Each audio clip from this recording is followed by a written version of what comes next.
천안함은 좌초된 거다, 자폭한 거다 하도 음모론을 오래 자주 듣다 보니 진짜 북한 소행이 아닐 수도 있나 생각마저 들 정도입니다. 북한 소행이 아닐 수도 있을까요? 아닐 수가 없습니다. 왜냐고요? 지금부터 시원하게 풀어드리겠습니다. 함께 공부할까요? 안녕하세요. 동행가 뉴스터디 동정민 앵커입니다. 제가 13년 전 천안함 사건을 다시 살펴보게 된 계기 여러분도 아시죠? 민주당 혁신위원장으로 임명됐던 이래경 이사장이 지난 2월에 SNS에 쓴 글 자폭된 천안함 사건이 조작됐다. 미국을 비판하며 한 말이었는데 자폭! 천안함이 스스로 폭발했다는 거예요. 스스로 자폭했다 그러잖아요. 자폭. 자, 그러더니요. 사퇴한 후에 고칩니다. 고치는데 이렇게 고쳐요. 자폭은 순간적으로 내가 좀 과잉해서 쓴 표현이다. 원인 불명 사건이라는 게 제 입장이다. 자, 원인 모르는 사건이라는 거예요. 아니, 북한의 소행으로 13년 동안 알고 있었는데 원인이 불명이라니. 아니, 그 북한 소행이 아닐 수도 있나? 아니, 하도 아니라고 하니까 음모론들이 우린 또 음모론이라고 얘기를 하면서도 조금의 일말의 불안감이 있잖아요. 그래서 제가 300페이지에 달하는 당시 정부가 조사했던 13년 전 보고서를 다 읽어봤습니다. 자, 아닐 수가 없습니다. 자, 이 보고서에 사인한 사람들입니다. 공동단장 박사 윤덕용, 공동단장 육군대장 박정희, 미국 조사팀장 해군소장 토마스 에크스, 호주 조사팀장 해군 중령 앤서니 파월, 영국 조사팀장 데이비드 맨리, 스웨덴 조사팀장 예그니 위들룬. 4개국에서 온 전문가 총 73명이 92일간 조사한 그 결과 지금부터 시작하겠습니다. 자, 오늘은 제가 결론부터 말씀드리겠습니다. 2010년 3월 26일 천안함 사건이 발생한 날입니다. 자, 그 전 2에서 3일 전에 북한의 소형 잠수정이 요기로 추정이 되는 북한의 해군기지에서 출발해서 사라진 걸 확인합니다. 자, 결론이에요. 얘가 출발해요. 2, 3일 전에. 이렇게 소형 잠수정이 오다가 쏩니다. 뭘 쏘냐면요. 북한산 CHD-02D 어뢰. 자, 이 어뢰를 쐈어요. 여기서 쏴요. 이 어뢰가 곧바로 이 천안함을 꽝 맞춘 건 아닙니다. 그럼 무엇이냐? 자, 이거 제가 붙여드릴게요. 이렇게 되는 겁니다. 이게 이제 천안함이에요. 자, 이 어뢰 와요. 지금 날아옵니다. 어디서 터지느냐? 이 가스 터빈실 보이십니까? 가스 터빈실. 여기서 6에서 9m 떨어진 이 수심에서 이 물속에서 빵 터집니다. 그러면 여기서 빵 터졌는데 배는 왜 절단이 났느냐? 그 과정을 제가 설명을 해 드리겠습니다. 자, 이게요, 뭐 특수한 게 아니라 이게 원래 어뢰 공격이 원래 이렇게 하는 거래요. 자, 저도 뭐 이제 알았죠. 자, 이 어뢰가 물속에서 빵 터집니다. 화약 생각하시면 돼요. 화약 빵 폭발하듯이 터져요. 자, 터지면요. 일단 제일 먼저 뭐가 생기냐면 충격파가 생깁니다. 파. 이 파는요. 속도가 빠릅니다. 바로 빵 올라가서 배를 칩니다. 충격파가. 속도는 빠른데 강도는 세지 않아요. 대신 이게 충격파를 맞으면요. 이 안에 배는 다 정전이 됩니다. 통신이 끊겨버려요. 자, 그게 끝이 아니죠. 이거 갖고 절단되지 않습니다. 자, 빵 터지면 충격파가 빠르게 공격하고 물폭탄, 엄청난 물폭탄이 만들어집니다. 그래서 올라가면서 배를 요 위를 치는 거죠. 그러면 이게 가운데 요 가스 터빈을 이렇게 치는 겁니다. 가운데를. 그럼 요렇게 뭐 산 모양으로 이제 균열이 가겠죠. 자, 그래서 나중에 보시면 이 절단면이 이렇게 위로 올라가 있는데 어쨌든 그게 끝이 아니에요. 한번 올라갔다가 팽창된 거죠. 팽창. 갑자기 수축이 됩니다. 이 힘이 엄청난 거예요. 이 수축의 힘이. 빵 올라갔다가 확 줄여들면서 물을 끌어당겨요. 이 힘이 어마어마하다고요. 그렇게 해서 이 수축과 팽창을 하는 과정 속에서 버블 제트 현상이라고 하던데, 그러니까 엄청난 버블, 물폭탄이 생기는 거예요. 그래서 그 물폭탄의 수압으로 배가 절단이 나는 겁니다. 자, 이렇게 절단이 나는 거예요. 그러니까 이게 뭐 어뢰 공격이라는 게 원래 이럴 가능성이 높대요. 그래서 당시 증언을 보면 이 함장, 부함장도 이렇게 폭발했을 거다라고 짐작을 했다는 겁니다. 당시에도. 이렇게 결론이 납니다. 그런데 왜 좌초설, 자폭설 이건 끊이질 않는 걸까요? 당시에도 좌초설이 힘을 받고 있었을 세예요. 그래서 정부는요 11가지 침몰 요인을 다 분석합니다. 그러니까 11가지 뭔가 이게 지금 절단이 됐어요. 그런데 뭐 CCTV가 있는 건 아니니까 정확히 뭐 뭔지는 눈에 볼 수는 없어요. 그러니까 좌초를 비롯해서 11가지 침몰됐을 가능성을 다 분석합니다. 자, 여러분 많은 음모론이 나오죠. 지금도 많은 사람들이 좌초된 거야, 아니면 뭐 지나가던 선박하고 충돌했을 가능성도 있대, 뭐 어뢰가 아니라 기뢰래, 뭐 각종 음모설 하는 분 계실 겁니다, 주변에. 그러면 아니야, 이건 북한 소행이야 하면서 왜 아닌지 여러분이 설명할 수 있을 만한 내용들을 지금부터 설명해 드리겠습니다. 자, 여러분, 천하나 음모론 중에 가장 많이 퍼져 있는 게 이 좌초설입니다. 좌초설이라는 건 뭐냐면요, 여러분 아시죠? 이 천안함이 가다가 암초 같은 거에 걸려서 좌초됐다는 거예요. 자, 영화 볼 때 많이 그런 거 보시지 않으셨습니까? 재난 영화 같은 거 볼 때 이게 배가 가다가 밑에 이렇게 뭔가 암초에 걸려서 이게 부셔지는 거예요. 자, 만약에 좌초가 됐다면요, 어디서 걸려야 되냐면요, 천안함의 가장 밑부분, 가장 밑에 부분이 걸려야 돼요, 좌초가. 자, 가장 밑에 부분이 뭐냐면 소나돔이라고 해서, 여기 보이십니까? 여기 가다가 여기 볼록 튀어나와 있는 요거예요, 요거. 요게 부셔져야 됩니다, 좌초가 되려면. 그죠? 여기가 부셔지지 않았는데 갑자기 요 가운데가 부셔지는 건 좀 말이 안 되죠, 그죠? 전문가들이 말이 안 된다고 얘기를 해요. 요게 부셔져야 되는데 지금 이게 인양하는 장면 모습이에요. 그대로 이 소나돔 남아있죠. 이 소나돔이 뭐냐면 음파 탐지기 역할을 하는데 거기에 도움을 씌워서 보호를 해놓은 이 소나돔은 그대로 남아있습니다. 이거 보면 절반은 절단돼서 보이지 않죠? 한미 부분은. 여기 남아있습니다. 그죠? 자, 두 번째, 좌초가 되려면요, 무엇이 부셔져야 되냐면 프로펠러가 부셔져야 됩니다. 이것도 영화에 나오지 않습니까, 여러분? 배가 가다가 이 프로펠러에 뭐가 걸려가지고 프로펠러가 멈추고 부셔지면서 배가 막 무너지는 모습. 근데 이 천안함 인양 후에 이 프로펠러 파손된 흔적이 없습니다. 긁힌 자국조차 없어요. 대신 휘어 있어요. 휘어 있어. 자, 스웨덴 조사팀은요, 이렇게 분석을 내립니다. 천안함 프로펠러가 변형이 됐는데 이 변형은 뭐냐면 좌초돼서 변형된 게 아니라 아까 말한 대로, 자, 물폭탄이 벌어지면 엄청난 수압이 생기잖아요. 그 압력 때문에 프로펠러가 휘어요, 한 방향으로. 그렇기 때문에 이건 좌초가 아니라 오히려 어뢰 공격설에 더 힘을 얻는 결과라는 겁니다. 이게 스웨덴 조사팀의 결과예요. 자, 호주 조사팀은 어떻게 분석을 하냐면요, 호주 조사팀이 사고 해역 주변에 이 인공어처가 수심 17에서 34m. 자, 아까 제가 말씀드렸듯이 수심 6에서 9m에서 폭발한 걸로 저희가 분석을 했잖아요, 전문가들이. 17에서 34m에나 있기 때문에 너무 깊게 있으니까 여기에 이것 때문에 좌초됐을 가능성은 없다. 그러니까 함정과 접촉했을 가능성이 없다라고 결론 내립니다. 자, 좌초설 아닌 거예요. 왜? 이 두 개가, 다른 배가 좌초된 걸 보면 100% 이게 부셔져야 된다는 거예요. 안 부셔졌죠? 그리고 없었다는 거예요, 주변에. 자, 두 번째, 충돌설도 있습니다. 충돌설.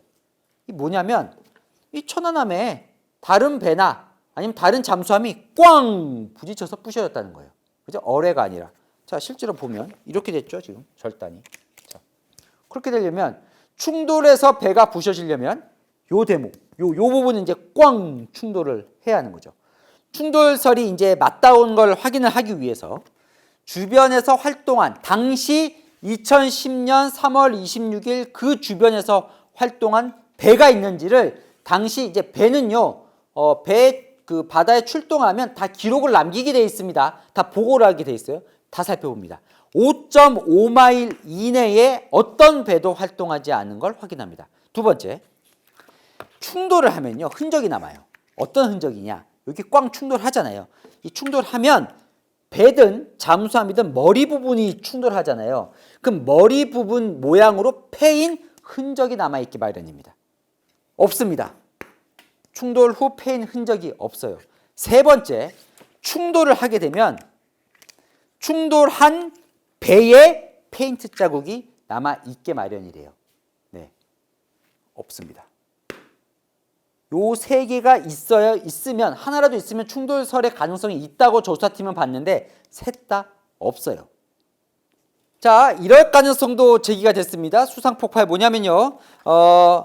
지금 아까 앞서는 이제 배와 충돌하는 거였고 이번에는 순항 미사일 혹은 탄도 미사일을 쏘는 거예요. 어뢰가 아니라 저렇게 쏴서 잠수함이 차서 이렇게 미사일에 맞아서 폭발했을 가능성. 자, 요걸 살펴보려면요. 이 수상 폭발을 하면 세 가지 또 현상이 발생한대요. 첫 번째, 꽃무늬 모양의 파공, 구멍이 생겨야 된답니다. 미사일을 맞은 곳은. 자, 없어요. 자, 꽃무늬 모양 파공 못 찾습니다. 자, 두 번째, 이 미사일을 맞으면요. 빵 맞잖아요. 그럼 불이 나게 돼요. 100% 불이 납니다. 그러면 불이 나면 그 안에 케이블, 뭐 전선, 케이블이나 구조물이 불에 탔어야 되는데 열 손상된 게 없어요. 불난 흔적이 없습니다. 그 안에. 자, 세 번째, 이 미사일을 맞으면요. 일단 폭발음이 어마어마하다고 합니다. 내부 폭발음이. 그래서 안에 있는 사람은 이 귀가 먹는다고 하죠. 이 청각에 이상이 생길 수밖에 없대요. 그리고 아까 불이 난다고 했잖아요. 그러면 사람들이 화상을 입어야 돼요. 뭐 사망자든 부상자든. 그런데 청각이 이상이 있거나 화상 환자가 또 없습니다. 그러니까 이렇게 미사일을 맞아서 생길 현상들이 하나도 벌어지지 않은 거예요. 그러니까 이것도 아닌 거예요. 이런 식으로요. 아까 제가 앞서 말씀드린 것처럼 자, 11가지를 살펴봅니다. 좌초 살펴봤죠. 저희 충돌 살펴봤죠. 여기 미사일 폭발 살펴봤죠. 이런 식으로 10가지를 다 살펴봐요. 남은 건 요 어뢰 폭발. 요거 하나 남거든요. 왜 요건지 지금부터 설명을 해드리겠습니다.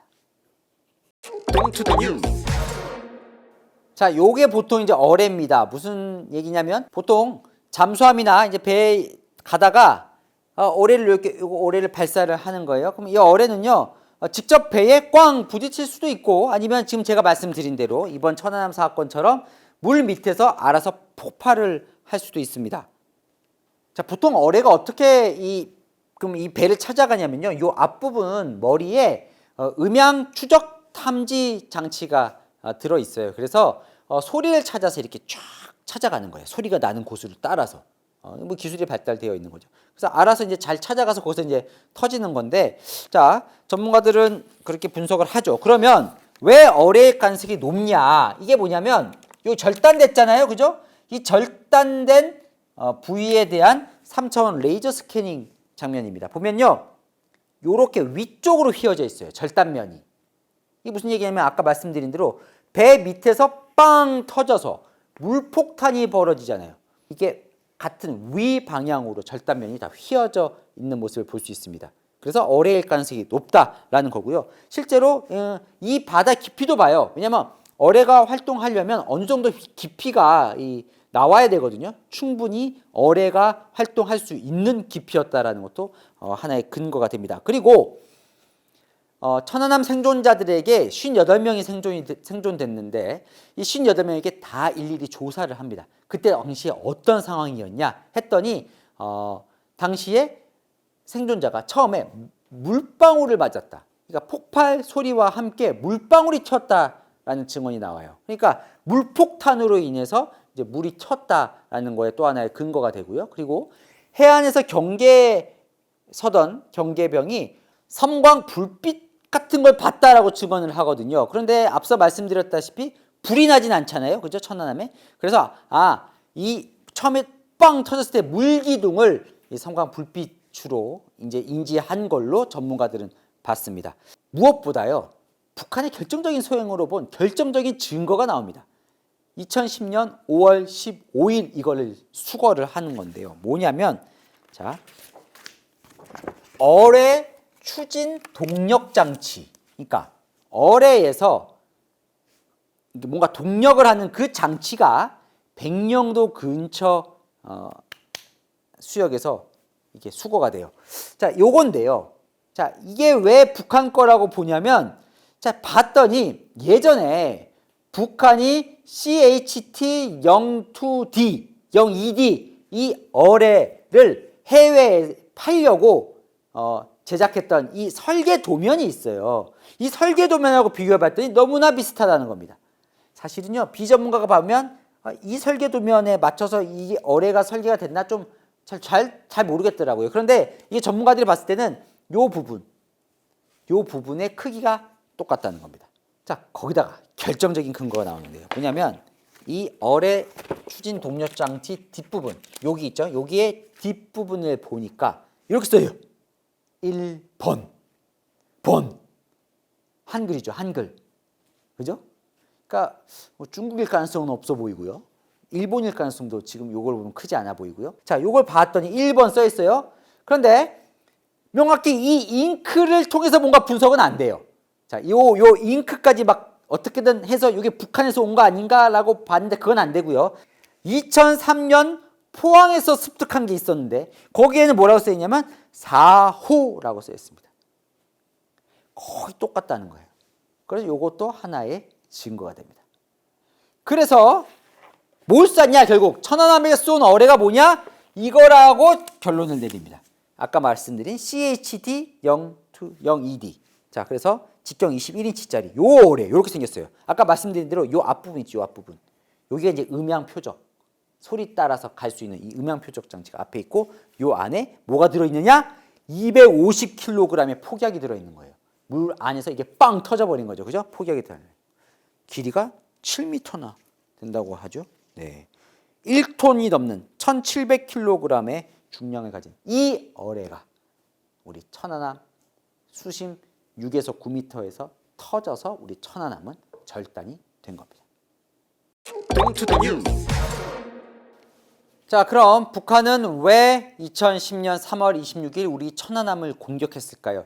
두 가지 이유가 가장 설득력 있게 나오고 있는데요. 첫 번째는 여러분 기억나십니까? 2009년 11월, 그러니까 천안함이 벌어지기 4개월 전에 대청해전이라는 게 벌어집니다. 거기에 따른 보복이라는 건데요.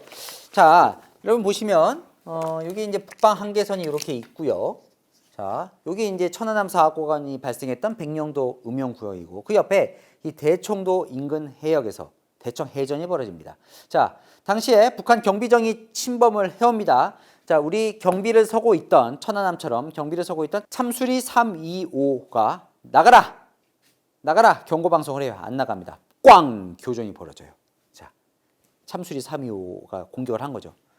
자, 북한 내려온 경비정이요, 반파 거의 반쯤 작살났다고 하죠. 반쯤 이렇게 막 부셔져 가지고 올라갑니다. 근데 거기서 사망자가 있었던 걸로 거의 확실합니다. 지금 뭐 군 분석도 그렇고 그 다음 해에 여기서 전사했다고 북한 노동신문에서도 나오니까요. 어쨌든 몇 명이 죽었는지 명확하진 않지만 어쨌든 북한은요 집니다. 져서 병사 목숨까지 잃고 올라가요. 거기에 따른 보복일 걸 가능성이 높다고 천안함 최원일 함장도 그렇게 보고 있고 많은 장병들도 이거에 대한 보복이다라고 보고 있습니다. 북한은 계속 부인하고 있죠. 예. 이 2010년에 벌어졌잖아요. 천안함 사건이. 2009년이 김정은이 이제 후계자로 지목이 된 해예요. 김정일이 2011년에 사망하거든요. 자, 김정은을 후계자로 한 다음 뭔가 구축용으로 후계자 지도 최대 안정 구축용으로 이런 사건을 벌였을 거다라는 게 또 하나 힘을 받고 있는 두 번째 이유입니다. 결론 내죠. 평택 이함대 사령부를 가시면요, 여러분 누구나 천안함을 보실 수 있습니다. 경각심을 일깨우기 위해 자, 이렇게 반이 부셔진 절단된 천안함이 전시가 되어 있습니다. 이 사건 벌어진 게 벌써 13년이 지났습니다. 그죠? 2010년 사건이니까요. 아직도 정치권에서 음모론이라는 게 나와서 이렇게 싸우고 있는데 13년 전에 이미 정부가 결론을 내린 겁니다. 북한 소행, 북한에 쏜 어뢰가 물밑에서 터지면서 우리 천안함은 사고가 발생을 한 거예요. 자, 여러분, 이분들 기억해야죠. 2010년 3월 26일 천안함 사건으로 인해서 목숨을 잃은 당시 전사한 46명의 장병들, 우리 영웅들. 자, 이분들 늘 볼 때마다 이분의 이 젊은 이들의 얼굴, 그리고 이들을 찾는, 매년 찾는 유가족들의 모습을 볼 때마다 마음이 짠한데요. 더 이상은 이제 음모론은 없었으면 좋겠습니다. 복잡한데 궁금한 이슈 댓글로 남겨주시면 제가 대신 풀어드리겠습니다. 동행가주 스터디 오늘은 여기까지입니다. 감사합니다.